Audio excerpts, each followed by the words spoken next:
Hey everyone, and welcome back to the Batchleads channel. Today, we're diving into a crucial step for supercharging your skip tracing efforts: data preparation. Before you even think about hitting that skip trace button in Batchleads, you need to ensure your data is clean, organized, and accurate. This doesn't just save you time. It dramatically improves your skip tracing match rates and ultimately your lead generation success.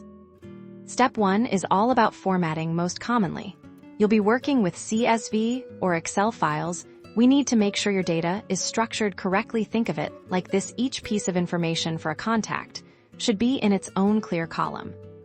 Crucially, you'll want distinct columns for essential information like name, street address, city, state, and zip code. If you have a phone number in your initial data, it's helpful to have a dedicated column for that too, though Batchleads will find you much more.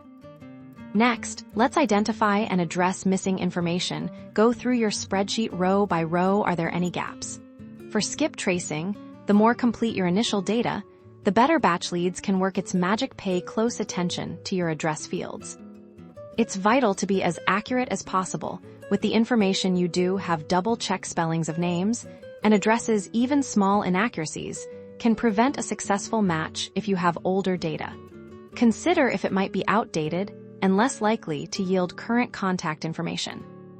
Ensure your columns are consistently formatted, for example, using two-letter abbreviations for states. Once your data is looking sharp, you're ready to upload it to Batchleads. A little effort up front in data preparation will unlock a world of better contact information and a smoother, more profitable lead generation process. Start with quality data, and you'll get quality skip tracing results. Follow these steps, and you'll be well on your way to finding more leads. Thanks for watching, and don't forget to like and subscribe for more tips.